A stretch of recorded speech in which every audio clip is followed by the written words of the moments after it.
Hallo und willkommen im A11 Deutschkurs von Easy Almani. Wie geht es euch?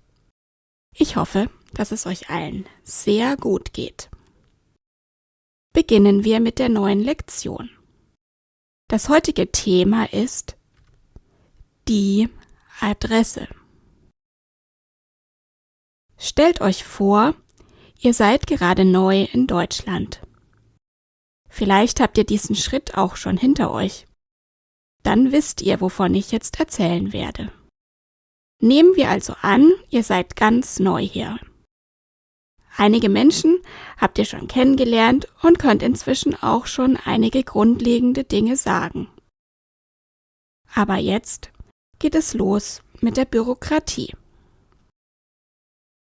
Wenn ihr hier nicht zum Urlaub seid, dann müsst ihr euch an dem Ort, an dem ihr wohnt, zum Beispiel im Rathaus, anmelden. Die Beamten dort sind sehr freundlich und dann wird euch dieses Formular vorgelegt. Oder ihr möchtet euch für die Krankenversicherung anmelden. Wieder wird euch ein Formular vorgelegt. Oder ihr möchtet gerne einen Sprachkurs besuchen. Dann wird euch zum Beispiel dieses Formular vorgelegt. Oder ihr habt Kinder, die ihr gerne im Kindergarten anmelden möchtet. Ein Formular des Kindergartens würde dann ungefähr so aussehen. Immer wieder Formulare. Und immer wieder werden von euch die gleichen Informationen abgefragt, nämlich Name, Vorname, Straße, Hausnummer, PLZ und Wohnort. Wäre es nicht schön, diese Formulare ohne fremde Hilfe ausfüllen zu können? Ich möchte euch mit diesem Video dabei helfen. Bevor wir uns diese Begriffe hier nochmal genau ansehen, ist es vielleicht interessant zu verstehen, wie deutsche Adressen funktionieren. Das ist nämlich in jedem Land ein bisschen anders. Zunächst einmal hat jeder Ort in Deutschland einen Namen. Diesen Namen könnt ihr auf einer Karte finden oder an jedem Ortseingang. Da stehen nämlich immer solche Schilder in Gelb. Innerhalb des Ortes trägt jede Straße einen Namen. Das können wir dann auch immer an den Kreuzungen und an den Straßenecken sehr schön sehen, an den Schildern mit den Straßennamen drauf. Und schließlich hat jedes Haus eine Nummer. Die findet sich meistens irgendwo an der Fassade oder am Zaun oder am Briefkasten mit einem kleinen Schild. Warum ist das wichtig? Naja, zum einen, wenn euch jemand fragt, wo wohnst du? Dann kann man mit diesem System ziemlich genau erklären, wo man wohnt. Und zum anderen wegen der Post. In Deutschland wird ziemlich viel mit der Post verschickt. Zum einen sind das alle möglichen Dokumente, Rechnungen, Verträge, Bescheide von Behörden und so weiter. Zum anderen natürlich inzwischen auch Pakete mit Waren, die wir vorher bei Amazon oder in einem Online-Shop bestellt haben. Und für die Post gibt es jetzt noch eine zusätzliche Information zur Adresse. Wir können ja zum Beispiel in Berlin wohnen. Dort leben aktuell mehr als 3,6 Millionen Menschen. Die Stadt ist riesig und es gibt unzählige Straßen. Um da die Übersicht zu behalten, ist ganz Deutschland in Postbezirke eingeteilt. Und jeder Bezirk hat eine Nummer. Das ist die Postleitzahl. Wir kürzen das PLZ ab. Und auf den Formularen findet ihr immer nur PLZ. Diese Zahl hat immer 5 Stellen. Zum Beispiel 97421. Das ist die Postleitzahl von Schweinfurt, meiner Stadt. Die PLZ, die Postleitzahl, ist eine sehr wichtige Zahl. Und ihr solltet sie euch merken und immer wissen, weil sie fester Bestandteil eurer deutschen Adresse ist. Schauen wir uns jetzt mal so ein Formular etwas näher an und versuchen, die Begriffe zu verstehen. Wir sehen Name. Was bedeutet das? Der Name hier auf dem Formular, das heißt der Familienname. In meinem Fall wäre das zum Beispiel Müller. Und dann gibt es eben den Vornamen. Das ist der Name vor dem Namen. Der Rufname. In meinem Fall zum Beispiel Isabel. So. Dann gibt es die Straße. Wir erinnern uns, jede Straße in Deutschland hat einen Namen. Wissen wir nicht, wie der Name unserer Straße heißt, müssen wir nur bis zum Ende der Straße, bis zur Kreuzung laufen und auf dem Schild lesen. Meine Straße heißt Hauptstraße. Wenn wir das schreiben, oder auch manchmal können wir das so lesen, kann man das Wort Straße abkürzen. STR. Str. Das bedeutet Straße. Wir schreiben das meistens nicht aus. Dann gibt es den Punkt in unserer Adresse, der Hausnummer heißt. Wir erinnern uns, jedes Haus hat eine Nummer. In meinem Fall die 38. Und dann gibt es hier die PLZ. Was war das noch? Aha, genau. Die 5-stellige Zahl, die jedem Ort zugeordnet ist. Meine Stadt hat die PLZ 97421. Wichtig, es müssen immer 5 Zahlen sein.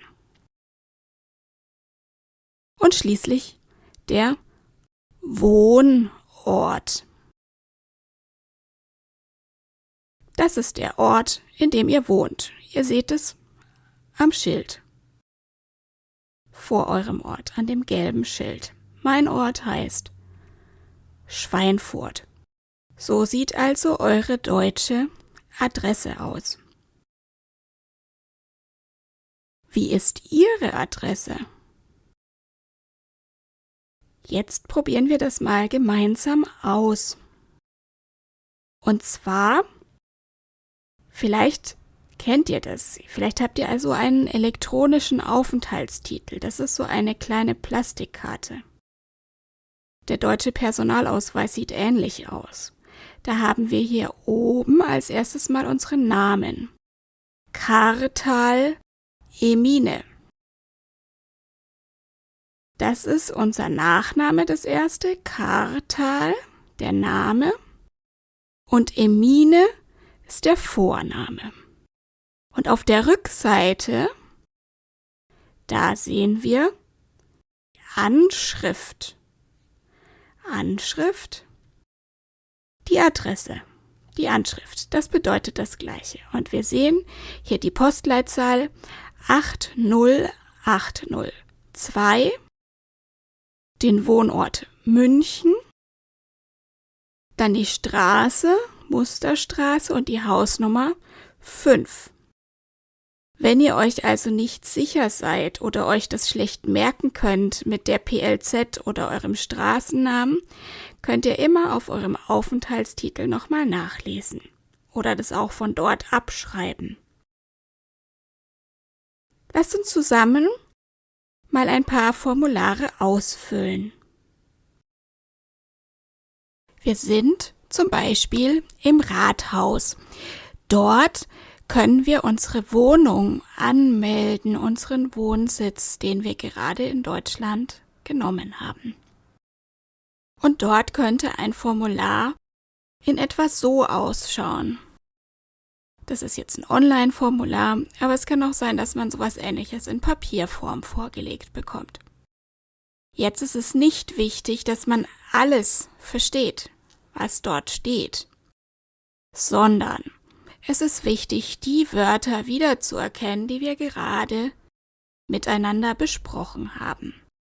Zum Beispiel das Wort Vorname. Sind wir diese Person, also nicht ich und auch nicht ihr? Wir sind Kartal Emine. Da haben wir gesagt, der Vorname ist der zweite, der untere. Also Vorname ist Emine.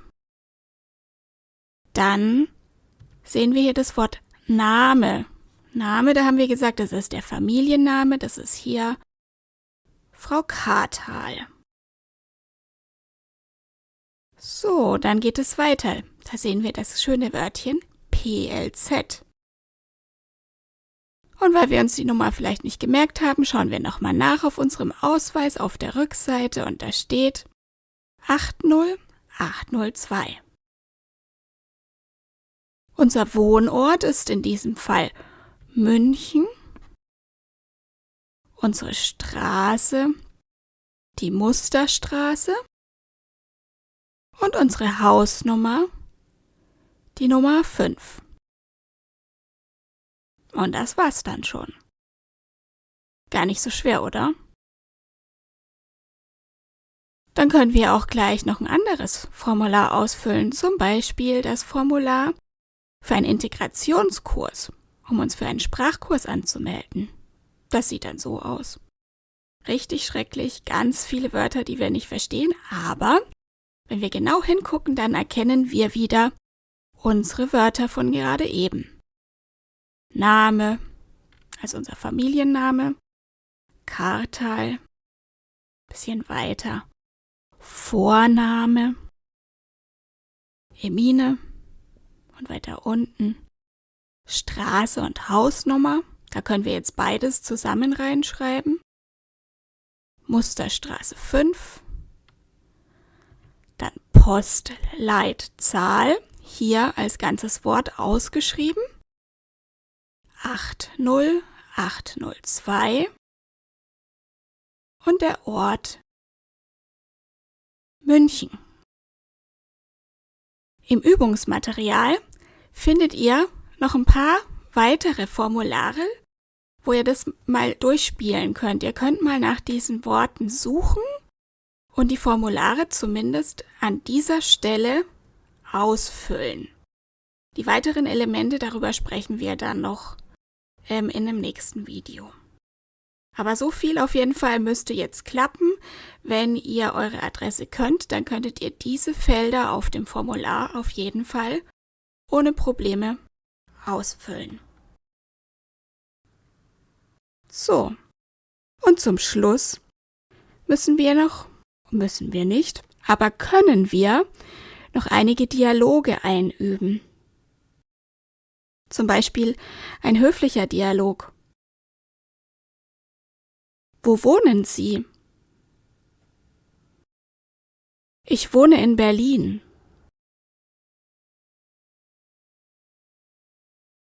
Oder ein informeller Dialog.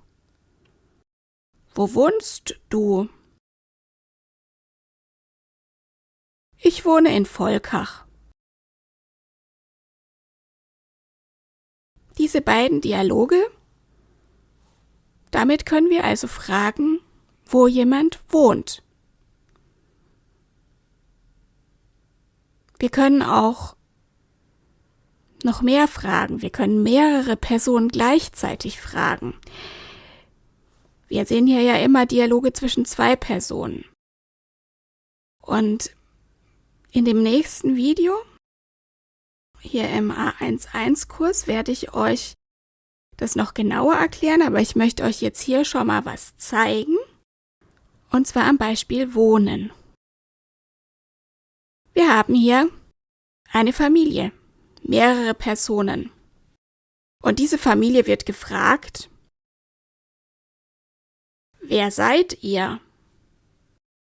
Und alle antworten, wir sind Familie Hess.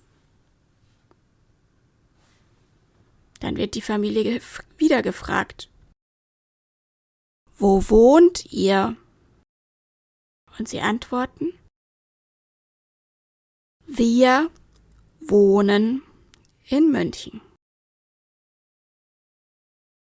Wir haben hier also zwei weitere Formen für das Verb kennengelernt, die Ihr-Form und die Wir-Form.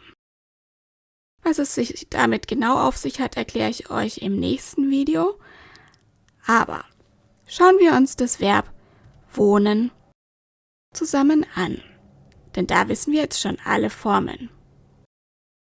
Ich wohne. Du wohnst. Er, sie, es wohnt. Wir wohnen. Ihr wohnt. Sie wohnen. Wenn ihr mögt, könnt ihr euch diese Endungen schon mal einprägen. Im Übungsmaterial zu dieser Lektion werdet ihr auch Übungen dazu finden. Aber jetzt hoffe ich, dass ihr erstmal eure Adresse sagen könnt und auch verstanden habt, wie sie in Deutschland aufgebaut ist. Ich bedanke mich bei euch fürs Zusehen und wünsche euch viel Spaß beim Lernen.